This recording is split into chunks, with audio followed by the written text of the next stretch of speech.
ॐ नमो भगवते वासुदेवाय।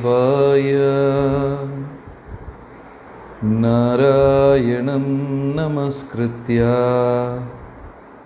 नरं चैव नरोत्तमं देवीं सरस्वतीं व्यासं ततो जयमुदीरये। हे कृष्णा करुणा सिन्धु दीनबन्धो जगत्पते गोपेश गोपिका कान्त राधा कान्त नमोस्तुते। तप्त काञ्चन गौरांगी राधे वृन्दावनेश्वरी वृषभानुसुते देवी प्रणमामि हरिप्रिये। जय श्री कृष्ण चैतन्य प्रभु नित्यानंद श्री अद्वैत गदाधर श्रीवासदि गौर भक्तवृंदा। हरे कृष्ण कृष्ण कृष्ण हरे हरे, हरे राम राम राम हरे हरे। ஹரே கிருஷ்ணா. எல்லா பக்தர்களுக்கும் என்னுடைய பணிவான வணக்கம். ஸ்ரீமத் பாகவதம் முதல் காண்டம் முதல் அத்தியாயம் தான் இப்போ பார்க்க போகிறோம். ஸ்ரீமத் பாகவதம் வேதத்தின் சாரம், நான்மறை வேதங்களின் சாரம். அதாவது சாதாரண ஒரு மனிதருக்கு வேதங்கள் ஒரு வாழ்க்கையில் முழுமையாக படித்து தெரிந்து கொள்ள முடியாது. அதனால் அந்த வேதங்களை எல்லாருக்குமே தெரிந்து கொள்வதற்காக அதன் சாரமாக ஸ்ரீமத் பாகவதத்தை வியாசர் கொடுத்திருக்கிறார். வியாசர் சுகமுனிவருக்கு கொடுத்திருக்கிறாரு. சுகமுனிவர் அதை சௌனக முனிவர்கள், அவங்க ஒரு குழுவாக இருக்காங்க, அவங்களுக்கு இதை கொடுக்கிறார். இப்படி பரம்பரையாக இந்த பாகவதம் கீழே கொண்டிருக்கு. இன்னைக்கு நம்ம படிக்கிற பாகவதம் 18,000 ஸ்லோகங்கள் உள்ள பாகவதம். 12 காண்டம், 18,000 ஸ்லோகம். 12 காண்டங்களாக இதை பிரித்திருக்கிறார்கள். 18,000 ஸ்லோகம். ஆனால் ஆரம்பத்தில் பகவான் பிரம்மாவுக்கு உபதேசம் பண்ணும்போது இது சதுஸ்லோகி பாகவதம், 4 ஸ்லோகங்கள் மட்டும்தான் இருந்தது. சதுஸ்லோகி பாகவதம் 4 ஸ்லோகம். பிரம்மா உணர்ந்து அவருடைய உணர்வை கூட இதை சேர்த்து தன் மானச புத்திரனான நாரதருக்கு இதை சொல்லிக் கொடுத்தார். நாரதர் என்ன பண்ணார்? அதை கேட்டு என் தந்தையிடமிருந்து இப்படி கேட்டேன் என்று சொல்லி தன் அனுபவத்தையும் உணர்வையும் கூட சேர்த்து வியாசர் தன் சீடனான வியாசருக்கு சொல்லிக் கொடுத்தார். வியாசர் அதை உணர்ந்து தன் அனுபவத்தை சேர்த்து தன் மகனான சுகமுனிவருக்கு சொல்லிக் கொடுத்தார். சுகமுனிவர் தன் அனுபவத்தை சேர்த்து பரீட்சித்து மன்னருக்கு சொல்லிக் கொடுத்தார்.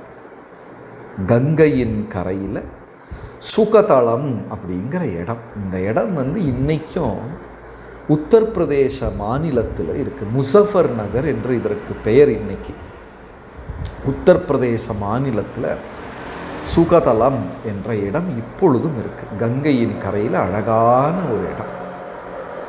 அந்த இடத்துல இருந்து வியாசர் சுகமுனிவர் பரீட்சித்து மன்னருக்கு சொல்லி கொடுக்கும் பொழுது அங்கே சூதர் அப்படிங்கிற ஒரு முனிவர் அதை கேட்டுக்கொண்டிருக்கிறார். ஆயிரக்கணக்கான முனிவர்கள் அதை கேட்டுக்கொண்டிருந்தார்கள். அதில் சூதர் அப்படின்னு ஒரு முனிவர், அவரும் அதை கேட்டுக்கொண்டிருந்தார். அதற்கப்புறம் நைமிஷாரண்யத்தில் வச்சு, அயோத்தியா லக்னௌவிலிருந்து ஒரு 100 மைல் தொலைவில் இருக்குது நைமிஷாரண்யம். அந்த நைமிஷாரண்யத்தில் சௌனக முனிவர்கள் சூதர்கிட்ட கேட்குறாங்க, சுக்கர் பரீட்சித்து மன்னருக்கு சொல்லி கொடுக்கும்போது நீங்களும் தானே கேட்டுக்கொண்டிருந்தீங்க அப்படின்னு அதை கேட்கிறார்கள். ஆமாம் அப்படின்னு சொல்கிறாங்க. அது என்ன அப்படின்னு அந்த கேள்விகளை எழுப்ப அதற்கு அவர் அழகான பதில் சொல்லுகிறார். அதுதான் ஸ்ரீமத் பாகவதம். 6 கேள்விகளை எழுப்புகிறார்கள். அது பாகவதத்தில் அந்த 6 கேள்விகளும் வரிசையாக வருது. ஆனால் அதன் சாரம் என்னவென்றால், மனிதனாக பிறந்தவன் செய்யக்கூடிய மிக உயர்ந்த ஒரு தொண்டு, ஒரு சேவை, ஒரு வேலை என்ன? அதுதான் அந்த கேள்விகளின் சாரம். நம்மெல்லாம் மனிதர்களாக பிறந்து விட்டோம். சரி, நம்ம என்ன வேலை செய்யணும்? எல்லாருமே எதோ செய்து கொண்டு இருக்கிறார்கள். சிலர் படம் வரைகிறார்கள், சிலர் சமையல் செய்கிறார்கள், சிலர் வேறு அலுவலகம், அரசாங்கம், கலைத்துறை, வியாபாரம் பலதும் செய்கிறாங்க. விவசாயியை கேட்டுவிட்டால் விவசாயி சொல்லுவார், அதுதான் மிக உயர்ந்த தொழில் அப்படின்னு சொல்லுவார். ஒரு அரசியல்வாதியை கேட்டால் நாட்டை ஆள்வது தான் மிக உயர்ந்த தொழில் அப்படின்னு அவர் சொல்லுவார். ஒரு அந்தணரை கேட்டால் நான் பூஜை செய்வது தான் மிக உயர்ந்த தொழில், ஏன்னா நான் மற்றவர்களுக்கும் சேர்ந்து செய்கிறேன் என்று ஒரு அந்தணர் சொல்லுவார். இப்படி பலருமே அவர்கள் வேலைகளை பற்றி சொல்லுவார்கள். ஆனால் உண்மையிலுமே சவை பும்சாம் பரோதர்மா, ஒரு மனிதனாக பிறந்தவன் செய்ய வேண்டிய மிக உயர்ந்த தொழில் என்ன, சேவை என்ன என்பதுதான் அந்த கேள்வி. ஒரு முறை ஒரு கிராமத்தில் ஒரு வேலைக்காரர் அவருக்கு பெரிய ஆசை, பெரிய இடத்துல போய் வேலை செய்யணும் அப்படின்னு ஆசை. இந்தியாவில் கூட நிறையா பேருக்கு அந்த ஆசை இருக்கிறது. எப்படியாவது அமெரிக்கா போயிடணும், எப்படியாவது ஐரோப்பா நாடுகளில் போய்விட வேண்டும், வளைகுடா நாடுகளில் போய்விட வேண்டும் அப்படின்னு ஆசை நிறையா பேருக்கு இருக்குது. நம்ம சத் சங்கத்தில் இருக்கிறவங்களே நிறையா பேர், பிள்ளைகள்லாம் எங்கே, அது ஒருத்தன் ஆஸ்திரேலியாவில், ஒருத்தன் லண்டனில், ஒருத்தன் அங்கே இங்கே அப்படின்னு சொல்லுவாங்க. எப்போ பார்ப்பீங்க? நாங்கள் அது ஃபேஸ்புக் வழியாக பார்த்து கொண்டே இருந்துப்போம் அப்படின்னு. அவ்வளோதான். 2 வருடம் 3 வருடத்துக்கு ஒரு முறை தான் நேராக பார்ப்போம் அப்படின்னு. அப்போ அந்த மாதிரி ஒரு வாழ்க்கையின் பெரும் லட்சியமே வெளிநாடுகளில் போய் வேலை செய்வது, தங்குவது அப்படிங்கிற ஒரு இதாகி போயிடுச்சு. ஆனால் மனிதனாக பிறந்தவன் செய்ய வேண்டிய ரொம்ப உயர்ந்த தொழில் என்ன? அப்போ இந்த ஒரு ஜமீன்தார்கிட்ட ஒருத்தர் வேலை செய்கிறார் கிராமத்தில். ரொம்ப பெருமையாக இருக்கு அவருக்கு. ஏன்னா அந்த ஊர் மக்கள் பூராமே அந்த ஜமீன்தாரை வணங்குகிறார்கள், அவருக்கு மரியாதை செலுத்துகிறார்கள். எல்லாமே அந்த ஜமீன்தார் தான். அப்போ இவருக்கு ஒரு நிம்மதி. ஏன்னா ரொம்ப பெரியவர்கிட்ட நான் வேலை செஞ்சுக்கிட்டு இருக்கிறேன் அப்படின்னு ஒரு நிம்மதி. ஒரு நாளைக்கு திடீர்னு அரசாங்கத்திலிருந்து வரி வாங்குகிற மன்னரின் ஆட்கள் வந்த உடனே அந்த ஜமீன்தார் ஓடுறாரு, நிற்கிறாரு, அவர்களுக்கு உபசாரம் செய்கிறார், அவங்களுக்கு குடிக்கிறதுக்கு இளநீ கொண்டு தர்றாரு. மன்னர் சௌக்கியமா, அப்படியா இப்படியா? இந்த வேலைக்காரனுக்கு ரொம்ப அதிசயமாக போயிடுச்சு. என்னடா, நம்ம ஜமீன்தார் தான் பெரிய ஆளுன்னு நினைத்து கொண்டு இருந்தோம், அவர் இது யாரோ புதுசாக வந்தவங்ககிட்ட இவ்வளவு பவ்யமாக நிற்கிறாங்களே, அவங்க வேற குதிரை மேலையெல்லாம் வந்திருக்கிறாங்க.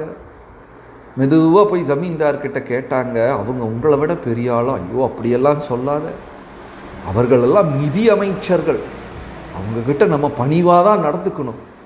அப்போ அவ்வளோதான், வேலைக்காரன் முடிவு பண்ணிட்டாரு, நம்ம போய் நிதி அமைச்சர்கிட்ட வேலை செஞ்சிடலாம், ஏன்னா எல்லா நிதியும் அவர்கிட்ட தானே இருக்குது அப்படின்னு முடிவு செய்து விட்டார்.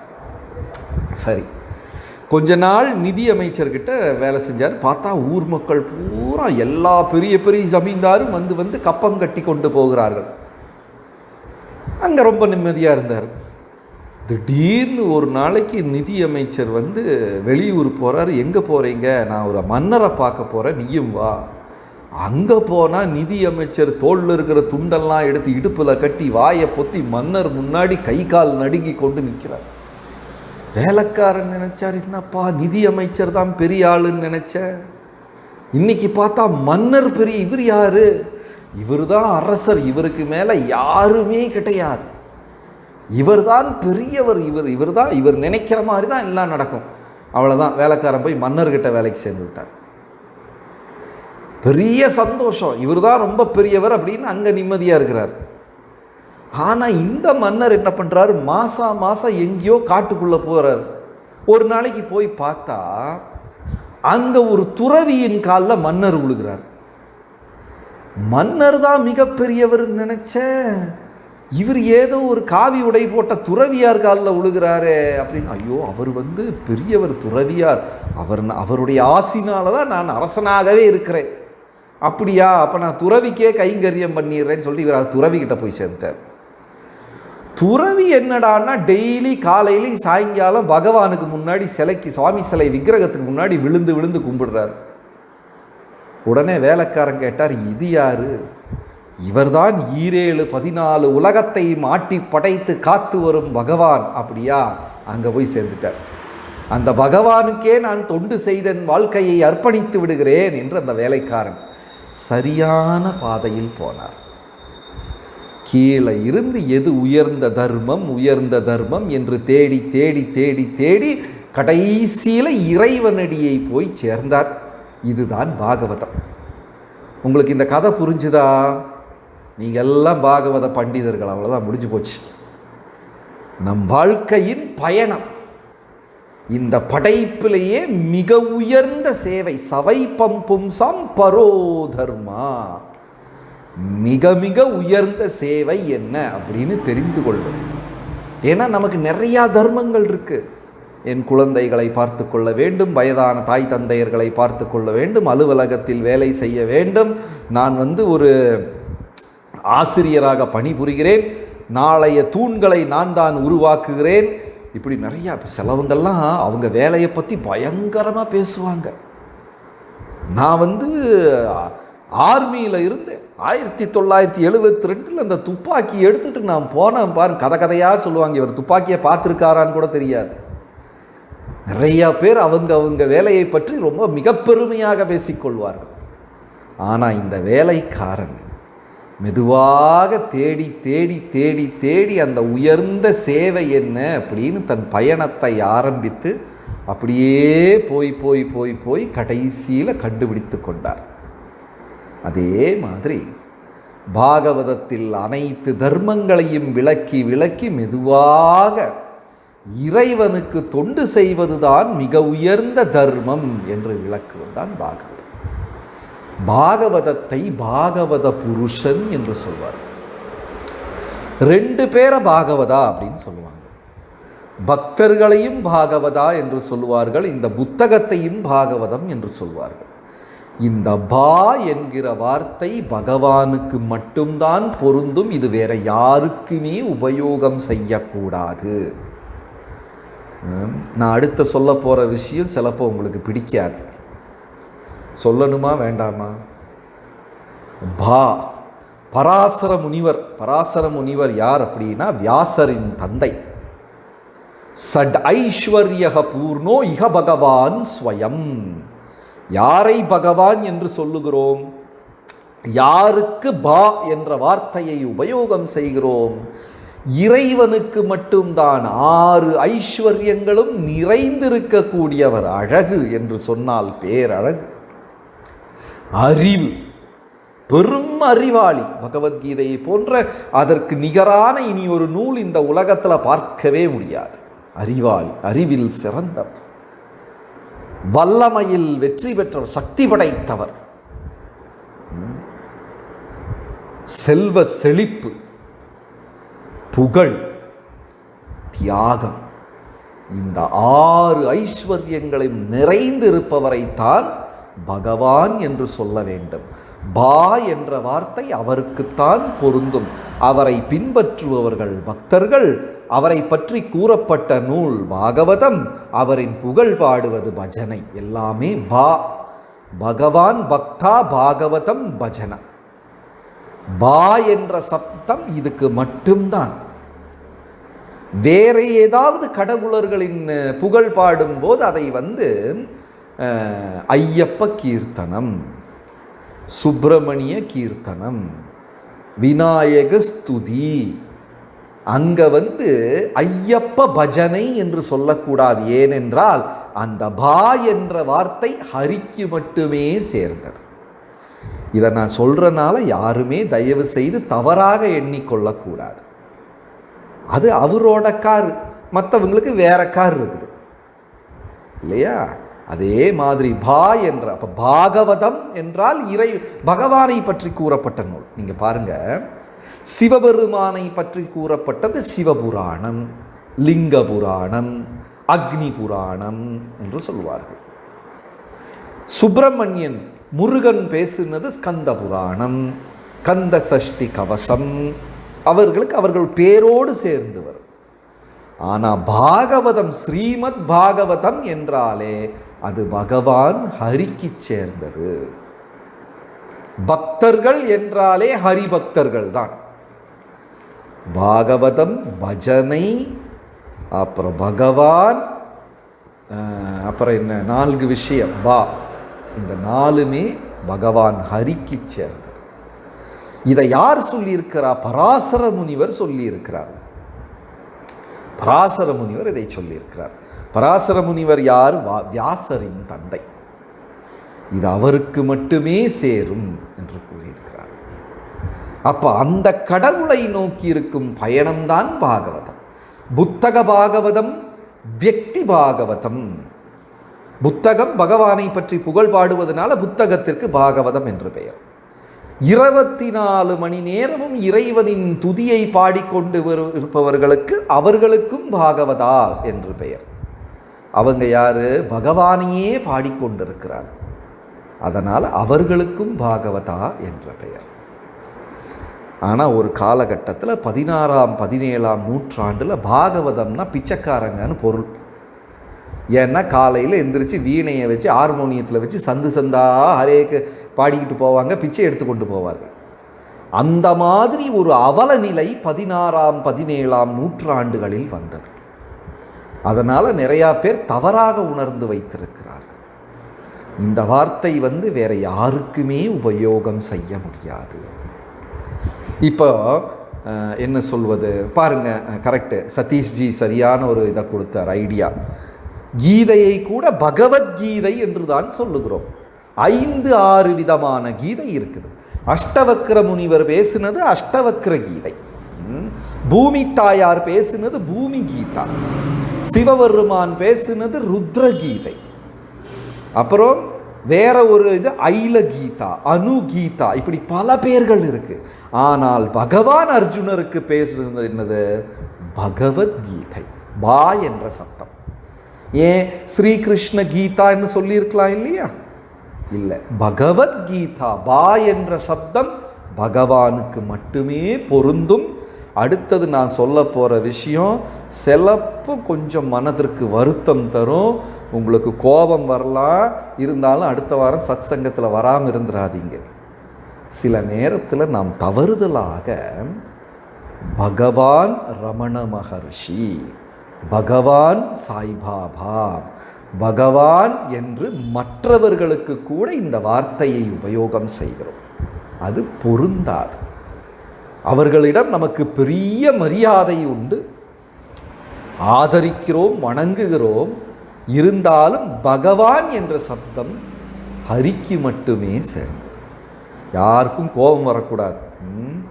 ஏன்னா தெரியாமல் அப்படித்தான் பலரும் உபயோகம் செய்கிறார்கள்.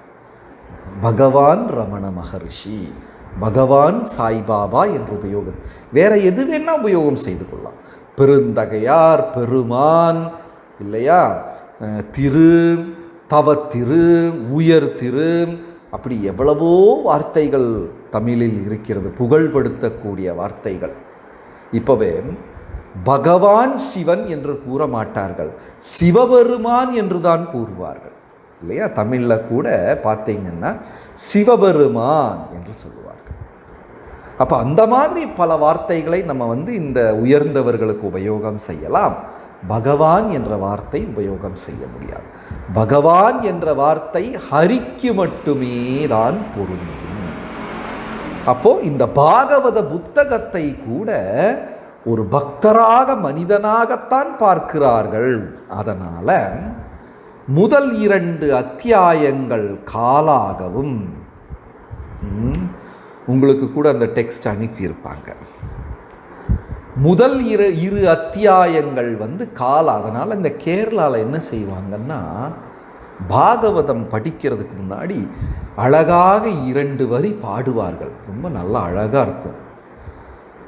ஜய ஜய பாகவதா தேவா, ஜய ஜய பாகவதா,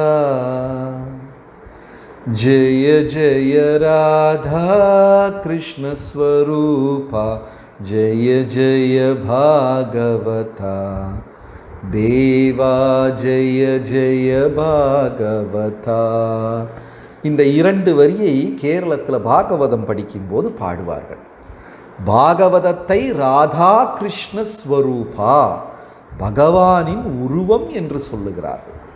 அதனால் முதல் 2 அத்தியாயம் பகவானின் பாதங்களாகவும், 3வது 4வது அத்தியாயம் அவரின் தொடையாகவும், 5வது அத்தியாயம் இடுப்பு நாபி பிரதேசம் இடுப்பாகவும், 6வது அத்தியாயம் மார்பாகவும், 7ம் 8ம் அவருடைய திரு கைகளாகவும், 9 கண்டம் கழுத்தாகவும், 10வது திருமுகமாகவும், 11ம் 12ம் தலையாகவும் அதை இது செய்கிறாங்க பாகவத புருஷனை. அப்போ எப்படி நம்ம பகவானை தரிசனம் எடுக்கும்போது முதல்ல எங்கே பார்க்கணும்? எந்த கோயிலுக்கு சென்றாலும் பகவானை தரிசனம் எடுக்கும்போது கீழே பாதத்தில் இருந்து பார்த்து கொண்டு வர வேண்டும். பாதத்தில் இருந்து முட்டி, இடுப்பு, மார், அப்புறம்தான் திருமுகத்திற்கு போக வேண்டும். அதனால் ஸ்ரீமத் பாகவதம் படிக்கும் பொழுது முதல் 2 காண்டங்கள், அப்புறம் 3, 4 படிப்படியாக 10வது அத்தியாயத்திற்கு வர வேண்டும். ஏனென்றால் 10வது அத்தியாயம்தான் பகவானின் திருமுகம். 12 காண்டங்களில் வச்சு ரொம்ப பெரிய காண்டம் எது அப்படின்னா 10வது தான். 12 10வது தான் பெருசு. ஏன்?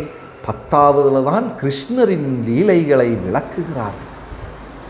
பாருங்க, அதில் ஒரு அழகான கேள்வி இருக்கு. பாகவதம் விளக்கி கொண்டிருக்கிறார் சுகமுனிவர் பரீட்சித்துக்கு. சுகமுனிவருக்கு இனி எவ்வளவு நாள் வாழ்க்கை இருக்கு? 7 நாள் தான் இருக்கு. 3வது நாள் 4வது நாளே வரும்போது நரசிம்மரெல்லாம் வந்துட்டார். விளக்கி வந்துட்டார். நரசிம்ம அவதாரம் வரைக்கும் வந்துட்டார். அதுக்கப்புறம் கிருஷ்ண அவதாரம் எடுத்தார். பாருங்க, படிப்பது கிருஷ்ண லீலைகள்.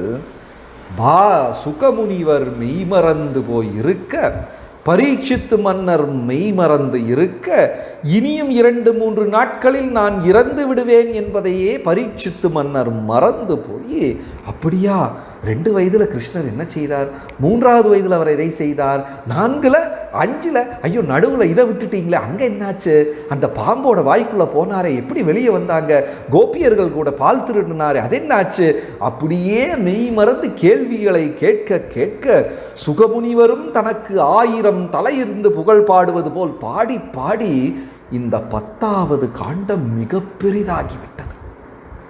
அந்த அளவுக்கு அனுபவித்தார்கள். இனி 2 நாள் தான் வாழ்க்கையே இருக்கு அவருக்கு, பரீட்சித்து மன்னருக்கு.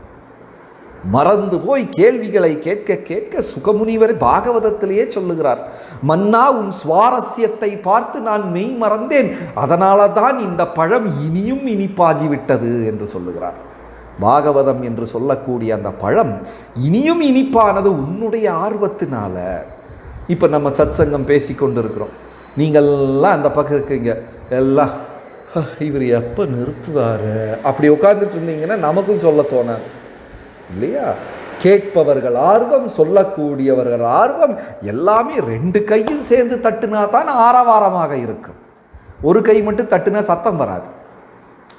அப்படி பரீட்சித்து மன்னர் ஆர்வத்துடன் கேட்க கேட்க சுகமுனிவரும் அதை விளக்க விளக்க பாகவதம் என்னும் பெரும் கடல் பொங்கி எழுந்தது.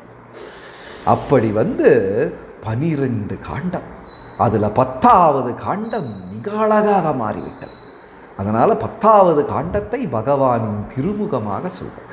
இதை ஏன் மறுபடியும் மறுபடியும் நாம் எடுத்து சொல்லுகிறோம் என்றால், தவறுதலாக நிறையா பேர் நேரடியாக 10வது காண்டத்திற்கு போய்விடுவார்கள். அதனால தான் சொல்கிறோம், அப்படி போகக்கூடாது. அதுலேயும் குறிப்பாக சிலர் நேர ராசலீலையே விளக்க போயிடுவாங்க. பாக்கி எல்லாத்தையும் விட்டு விட்டு நேர ராசலீலையை போயிட்டு ஏதோ சினிமா கதை சொல்கிற மாதிரி சொல்லி கொண்டிருப்பார்கள். அப்படி செய்யக்கூடாது. பாகவதம் என்னும் அந்த ஒரு தேவனை பாதங்கள் தொட்டு வணங்கி மெதுவாக முட்டி போய் இடுப்பில் போய் மார்பில் போய் கழுத்தில் அப்புறம் திருமுகம். அப்படி 10வது காண்டம் திருமுகம் முடித்து விட்டால் 11ம் 12ம் இந்த மொத்தம் பாகவதத்தின் சாரம். மறுபடியும் அதாவது கதை முழுசாக சொல்லிட்டு கடைசியில் சுருக்கமாக சொல்லி முடிக்கிறது மாதிரி 11 அப்படித்தான் பாகவதம் படிக்க வேண்டும். அப்போ இந்த பாகவதம் நைமிஷாரண்யத்தில் சூத்த முனிவர் சௌனக முனிவர்களுக்கு சொல்லி கொடுக்கிறார். எப்படி சொல்கிறாரு? நான் சுகதலத்தில் சுகர் பரீட்சித்து சொன்னதை கேட்டேன் என்று சொல்லுகிறார். அவர் என்ன சொல்லுகிறார்? சுகமுனிவர் பரீட்சித்துக்கிட்ட இதை நான் என் தந்தை வியாசர் தேவரிடமிருந்து கேட்டேன் என்று சொல்லுகிறார். வியாசர் என்ன சொல்லுகிறார்?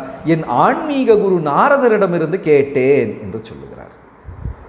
அவர் நாரதர் என்ன சொல்லுகிறார்? நான் என் தந்தையான பிரம்மாவிடமிருந்து கேட்டேன் என்கிறார். பிரம்மா என்ன சொல்லுகிறார்? நான் பகவானிடமிருந்து கேட்டேன். முதல்ல கேட்ட போது 4 ஸ்லோகம்தான் இருந்தது. சொல்லி சொல்லி வந்தப்போ 18,000 ஸ்லோகம் ஆச்சு. அதில் ஒரு ஸ்லோகம் 2 ஸ்லோகத்தை எடுத்து நம்ம 1 மணி நேரம் விளக்கி கொண்டு இருக்கிறோம். சீக்கிரமாக படிச்சிருங்க. லேட் ஆச்சுன்னா அது 32,000 24,000 ஸ்லோகம் ஆயிரம். அப்புறம் அதை விட கஷ்டமாக போய்விடும். அப்போ பாகவதத்தின் தோற்றத்தை அப்படியே அழகாக பாகவதத்திலேயே விளக்கியிருக்கிறார்கள். ஆத்மஜா, பிரம்மாவிற்கு ஆத்மஜா என்ற பெயர். ஜா என்றால் குழந்தை, பிறந்தவன். பத்மஜா, தாமரையில் இருந்து பிறந்தவள். வனஜா, வனத்திலிருந்து பிறந்தவள். சரோஜா, பொய்கையிலிருந்து பிறந்தவள். ராஜா, அரசாங்கத்திற்காகவே பிறந்தவன்.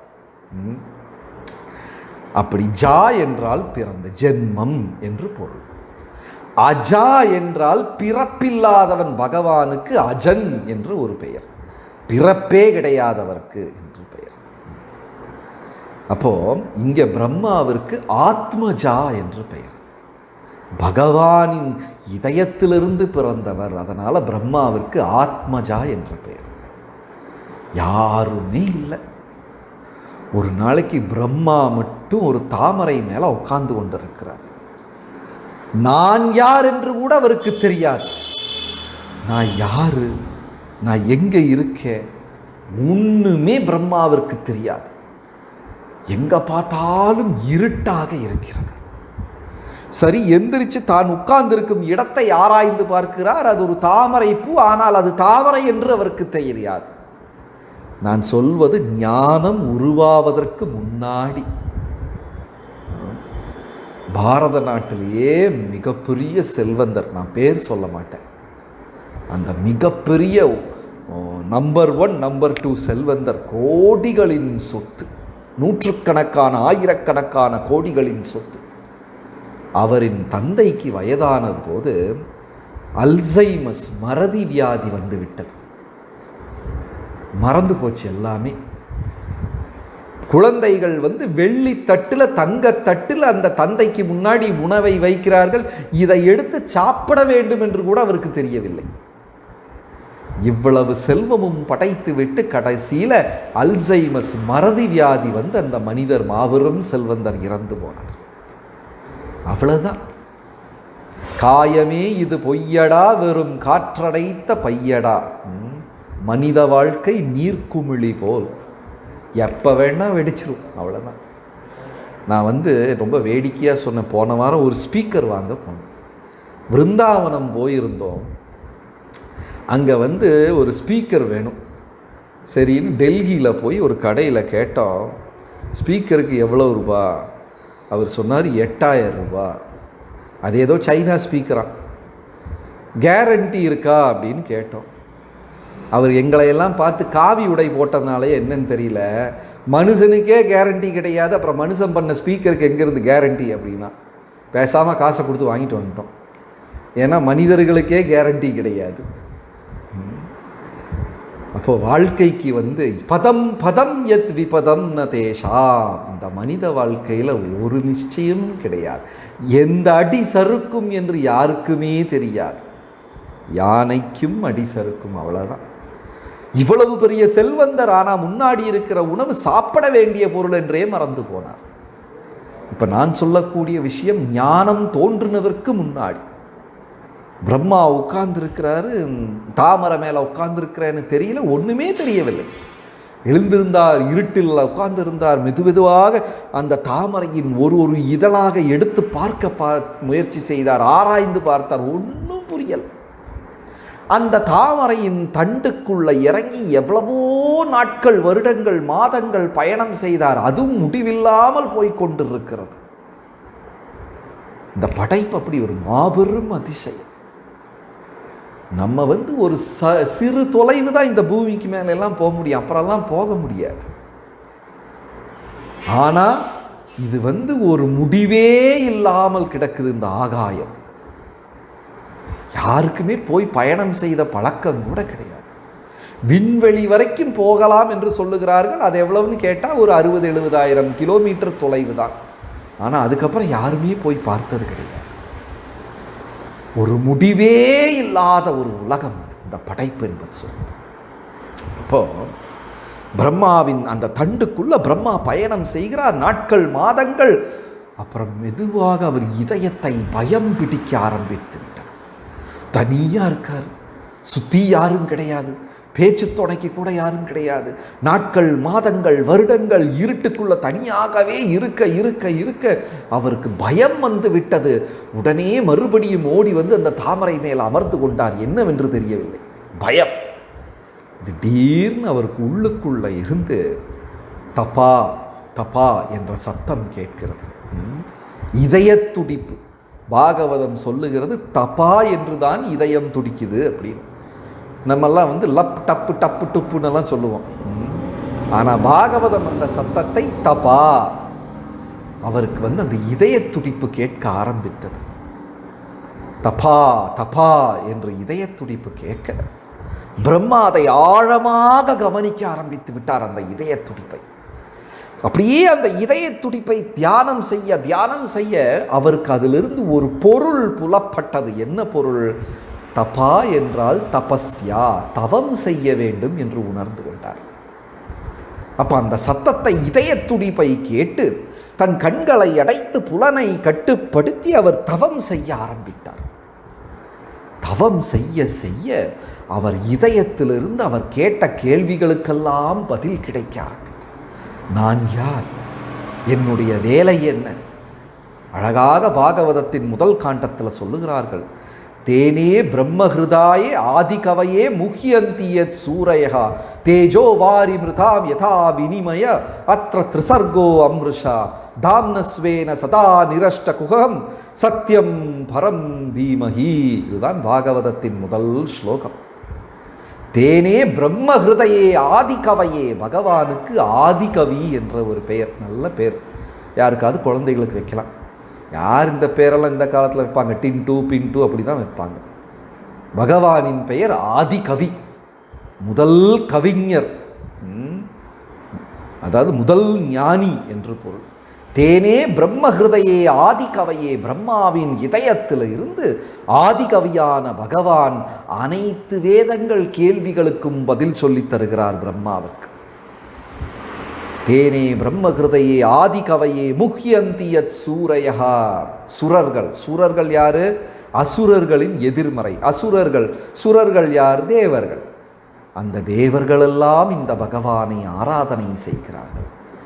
தேஜோ வாரி யதா வினிமய, நீர் நெருப்பாகவும் நெருப்பு நீராகவும் மாற்றக்கூடிய வல்லமை படைத்தவர் இறைவன். பாருங்க எவ்வளவு பெரிய சித்தாந்தம். நீரை நெருப்பாகவும் நெருப்பை நீராகவும். இப்போ நான் ஒரு கேள்வி கேட்குறேன், அறிவியல் கேள்வி. சரியான பதில் சொல்லுபவர்களுக்கு கல்யாண் சில்க்ஸின் வேட்டியும் சாரியெல்லாம் கொடுப்பாங்க. என்ன கேள்வி? பெட்ரோல் நீரா நெருப்பா? இந்த பஞ்சபூதங்கள் இருக்கு இல்லையா, நிலம், நீர், நெருப்பு, ஆகாயம், எர்த், வாட்டர், ஃபயர், ஏர், ஈத்தர். பெட்ரோல் என்பது நீரா நெருப்பா? ஆன்சர் தெரிஞ்சவங்க சாட் பாக்ஸில் போடுங்க பார்க்கலாம். பெட்ரோல் என்பது நீரா நெருப்பா? சுத்தம். இனி ஒருத்தர் புதுசாக கேஸ்ன்னு வேற விட்டார். 2 கேள்வியே கன்ஃபியூஷன், 3வது ஒரு கேள்வியை போட்டார் அவர். நீரா நெருப்பா? சரி, யோசிச்சுக்கிட்டே இருங்க. எனக்கே பதில் தெரியாது அது நீரா நெருப்பான். பாகவதத்தின் முதல் ஸ்லோகத்தில் சொல்ல, தேஜோ வாரி விருதாம் யதா வினிமய, நீரை நெருப்பாகவும் நெருப்பை நீராகவும் மாற்றும் வல்லமை படைத்தவர் இறைவன். யாருக்காவது தண்ணியை பற்ற வைக்க முடியுமா? கடலில் போய் தீ வைக்க முடியுமா? ஒன்றும் முடியாது. அதாவது மனிதனின் சிந்தனைக்கு அப்பாற்பட்டது இறைவனின் படைப்பு. பாருங்க, ஒரு விஞ்ஞானி பயங்கரமான பதில் கொடுத்துருக்கிறாரு. நீரா நெருப்பான்னு கேட்டதுக்கு, it is a chemical with fitting ability. தப்பிச்சிட்டார். அரசியல்வாதியாக இருப்பாரோ? இதுவும் இல்லை அதுவும் இல்லை. சரி, நமக்கு நம்ம அறிவை உபயோகம் செய்து பதில் தரலாம். ஆனால் அதை படைத்த இறைவன். தேஜோ வாரி விருதாம் யதா வினிமய எத்திர த்ரிசர்கோ அமிர்ஷ தாம்னஸ்வேன சதா நிரஷ்ட குஹகம் சத்யம் பரம் தீமஹி. முதல் ஸ்லோகம். அப்போ அப்படியே தேனே பிரம்ம ஹிருதயே ஆதி கவை. பிரம்மாவின் இதயத்திலிருந்து இந்த கேள்விகளுக்கு மெதுவாக பதில் கிடைக்க ஆரம்பித்து விட்டது. நான் பிரம்மா, நான் முகன் பிரம்மா, நான் கடவுளின் நாய், ஆத்மஜா, இதயத்திலிருந்து பிறந்தவன், தாமரைக்கு மீதே உட்கார்ந்து கொண்டிருக்கிறேன். இந்த தாமரை தண்டு பகவானின் நாபியில் போய் பொருந்துகிறது அப்படிங்கிற அறிவெல்லாம் வந்துவிட்டது. நான் பிரஜாபதி, படைப்பை செய்வதற்காக கடவுள் என்னை படைத்திருக்கிறார் அப்படின்னு எல்லாம் புரிந்து கொண்டு அவர் அப்படியே அந்த தாமரையிலிருந்து கீழே குதிக்கிறார். அழகாக பாகவதத்தில் விளக்குது. தாமரையிலிருந்து அப்படியே பிரம்மா குதிச்ச உடனே அவருக்கு கண்கள் திறக்க முடியவில்லை. அவ்வளவு தேஜஸ். 1000 சூரியன் ஒன்றாக கண் முன்னாடி பிரகாசமானால் இப்போ அப்படி ஒரு தேஜஸ். பிரம்மானால கண்ணே திறக்க முடியவில்லை. அப்படியே கண்களை மறைத்து கொண்டு அப்படியே கூர்மையாக பார்க்கிறார். பார்க்கும் பொழுது கார்மேக வர்ணன், அந்த புது மேகங்களின் நிறம். அழகாக ஒருத்தர் பாம்பின் மேல் படுத்து கொண்டிருக்கிறார். முட்டியில் கதை சாய்த்து வைக்கப்பட்டிருக்கிறது. இனி ஒரு விரலில் சூரியன் 1000 தேஜஸ் இருக்கிற சூரியனின் நெருப்புள்ள சுதர்சனம் சுற்றி கொண்டிருக்கிறது. தாமரை பூவை நுகர்ந்து கொண்டு இருக்கிறார். அந்த பேரழகை பார்த்து ஆனந்தத்தில் நடனமாடி பாகவதம் சொல்லுது, 2 பேர் ஷேக் ஹேண்ட் கொடுத்துட்டாங்க. முதல் முறையாக கைகுலுக்கி உபசாரம் செய்தது இங்கிலீஷ்காரன் கிடையாது, பிரம்மா பகவான் விஷ்ணுக்கு தான் ஃபஸ்ட்டு ஷேக் ஹேண்டே கொடுத்துருக்கிறார். பகவான் கைகுலுக்கி உபசாரம் செய்து அந்த பிரம்மாவை போய் படைப்பதற்காக அனுப்புகிறார். அங்கதான் பாகவதம். அந்த சொல்லி கொடுத்தது தான் 4 ஸ்லோகங்கள். இப்போ நம்ம முன்னாடி 18,000 ஸ்லோகமாக மாறி இருக்கிறது. அதுதான் ஸ்ரீமத் பாகவதம். பேசாமல் இப்போவே படிச்சிருங்க, இனி லேட்டாக்கிறாதீங்க. அப்போ இந்த ஸ்ரீமத் பாகவதம் எதை விளக்குகிறது? பரோ தர்மா, மிக உயர்ந்த உண்மையை அந்த பாகவதம் விளக்குகிறது. இந்த பாகவதம் அனைத்து ஆன்மீக கிரந்தங்களுக்கும் புத்தகங்களுக்கும் நூல்களுக்கும் முதன்மையானது. வேதங்களின் சாரம். மொத்தம் 12 காண்டங்கள். அதில் முதல் 2 காண்டங்கள் பாதம், மற்ற 2 காண்டங்கள் தொடைப்பகுதி, மற்ற 2 காண்டங்கள் இடுப்பு, அப்புறம் மார், 2 கைகள், கழுத்து, 10வது காண்டம் திருமுகம். அப்படின்னு இல்லையா? அந்த ஸ்ரீமத் பாகவதம் அதான் நிகம கல்பத்தரோர் கலிதம் பலம் சுகமுகாதமிருத்த திரவிய சம்யுதம் பிபத பாகவதம் ரசமால். ஒரு மாம்பழச்சாருடன் இந்த பாகவதத்தை ஒப்பிட்டு இருக்கிறார்கள். அந்த சார் எங்கே நடந்தது? முதலில் சுகதளத்தில் வந்து சுகமுனிவர் பரீட்சித்துக்கு சொல்லி கொடுத்தார். அப்புறம் அதை கேட்டு நைமிஷாரண்யத்தில் சூத முனிவர் சௌனக முனிவர்களுக்கு சொல்லி கொடுத்தார். இப்படியே அதை சொல்லி கொடுத்து கீழே வந்த பொழுது அது 18,000 இதாகிவிட்டது. இது நம் பயணம். இறைவனை தெரிந்து கொண்டு அவருக்கு அந்த முதல்ல ஒரு கதை சொன்னல, அந்த வேலைக்காரன் தேடி தேடி தேடி கடைசியில் பகவானை சரணடைந்தது போல் பகவானுக்கு தூய தொண்டு செய்வதே மனிதனின் பரமமான தர்மம் என்று பாகவதம் விளக்குகிறது. இப்போ முதல் ஸ்லோகத்தில் இந்த ஒரு வார்த்தை ரொம்ப முக்கியமானது. சத்தியம் பரம் தீமகி. பரம சத்தியம் தீமகி என்றால் இதை நான் தியானிக்கிறேன் என்று பொருள். ஏன் இதை பரம சத்தியம் என்று சொல்லுகிறார்கள்? காலத்திற்கு அப்பாற்பட்ட உண்மை. இப்போ சத்தியம் பரமசத்தியம் இந்த ரெண்டு வார்த்தைகளுக்கும் ஒரு வேறுபாடு இருக்கு. உண்மை, ட்ரூத் அண்ட் அப்சல்யூட் ட்ரூத். சத்தியம் பரமசத்தியம். என் தந்தையாரின் பெயர் திரு ராஜகோபால். இது சத்தியம். ஆனால் இது பரமசத்தியம் கிடையாது. ஏன்? ஒரு நாளைக்கு அவர் இறந்து விடுவார், இல்லைன்னா நான் இறந்து விடுவேன், இல்லைன்னா நாங்கள் பிரிந்து விடுவோம். வாழ்நாள் பூரா இந்த உண்மை நிலை நிற்காது. என்னுடைய பாக்கெட்டில் 100 ரூபாய் தாள் இருக்குது, அது உண்மை. ஆனால் பரமசத்தியம் கிடையாது. ஏன்? நாளைக்கு நான் செலவாக்கிடுவேன், தொலைச்சிருவேன், என் கையை விட்டு போயிடும். நிரந்தரமாக இருக்காது. நான் டாக்டருக்கு படித்திருக்கிறேன், நான் டாக்டர். இது உண்மையா பரமசத்தியமா? Truth or absolute truth? நான் ஒரு டாக்டர் என்று சொன்னால் அது ட்ரூத்தா அப்சல்யூட் ட்ரூத்தா? ட்ரூத், உண்மைதான், பரமசத்தியம் கிடையாது. ஏன்னா எனக்கு ஒரு நாளைக்கு அல்சைமஸ் வந்துடும், நான் இறந்து போவேன், தொழில் மாறிவிடும், என்ன வேணும். ஆனால் பகவான் ஸ்ரீகிருஷ்ணர் என்று சொன்னால் அது உண்மையா பரமசத்தியமா? காலத்தை வென்று காலத்தை கடந்து நாம் இருந்தாலும் இறந்தாலும் அந்த உண்மை ஒருபொழுதும் மாறாது. அந்த பெரும் சத்தியத்தை நான் தியானம் செய்கிறேன். சத்தியம் பரம் தீமகி என்ற வார்த்தை. ஹரே கிருஷ்ணா. அடுத்த வாரம் இதன் தொடர்ந்து நம்ம சந்திக்கலாம்.